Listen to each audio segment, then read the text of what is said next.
Now, as President Obama reflects on race in America today, President-elect Trump, he met with African-American leaders in New York City to talk about issues that impact their community. Joining us now to discuss those meetings are two men who attended it. He's an executive committee member on Trump's transition team, the Reverend Darrell Scott from Cleveland, and he's a Hall of Fame NFL legend, the one and only Jim Brown. Last night, Jim received the Sports Illustrated Muhammad Ali Legacy Award. You know, I got gloves up in my office that Muhammad Ali signed and sent to me.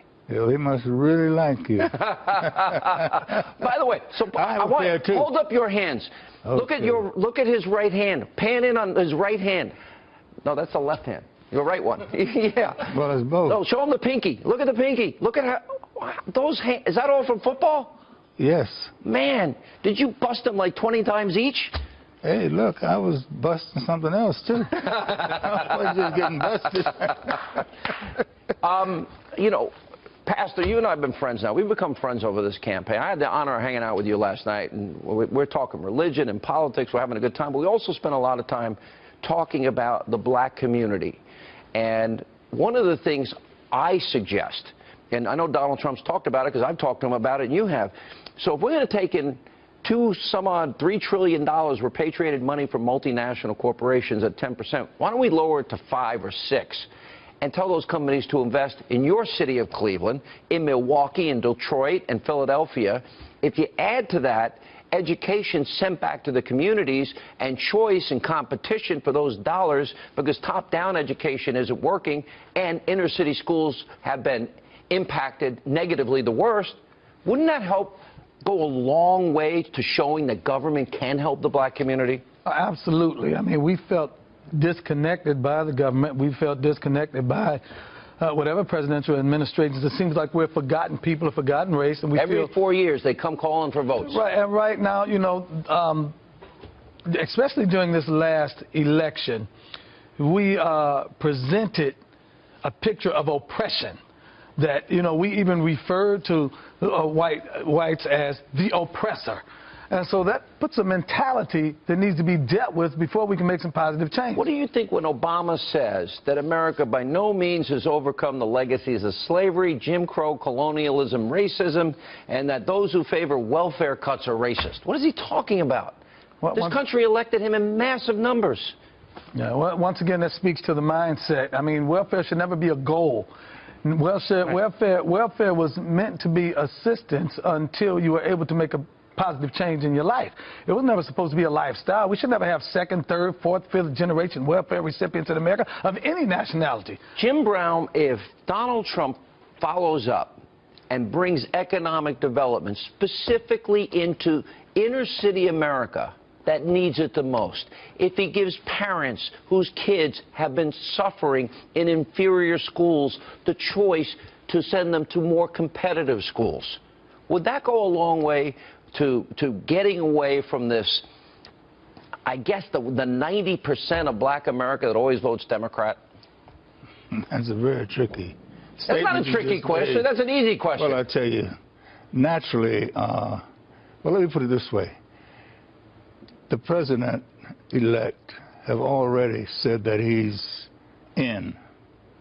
We made a presentation to him about economic development in the black community, about families, about the state of our black communities in this country. And he realizes that with the education and the attack on the violence that takes place, that we can then get on the right track. And with our economic development, did you walk out of that meeting confident today that he's going to follow up? Oh, absolutely. He's not a phony. He's not? He's not a phony. So he agreed that we can work together. So we're coming to bring him something, and through this young gentleman, the pastor here, we've been able to come and be on your show tonight as a unified threesome. If you look at polls along racial lines, America's never been more divided. Obama leaves after 8 years saying we haven't overcome slavery, Jim Crow, colonialism, racism, and if you want a welfare cut, you're racist. Really? Every 4 years, as a conservative, I resent the Democratic Party playing the race card. I look at a president that saw, during his presidency, 4 5,000 dead people in his home city, 3,000 shot this year, and he didn't lift a finger, Pastor. Chicago. Not a finger.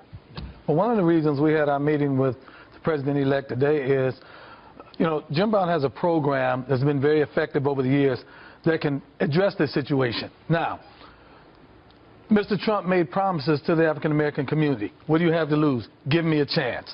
And rather than we sit down with intelligentsia and try to rely on statistics to try to address the affairs or the problems of the African-American community, Jim Brown already has a model. He already has a vehicle that's very, very effective in 99% of that which we need to address. And so my thing is, let's get it to the table. Let's get this administration. Let's get this country behind it. Put some gas in the vehicle, and we can ride this thing into a promised land. All right. So if we go energy independent, if he's able to incentivize companies to build in Detroit, Cleveland, Philly, and all over the country, cities that need it, Milwaukee, then let's have some ribbon cuttings. Let's get some people hired. Let's fix the schools.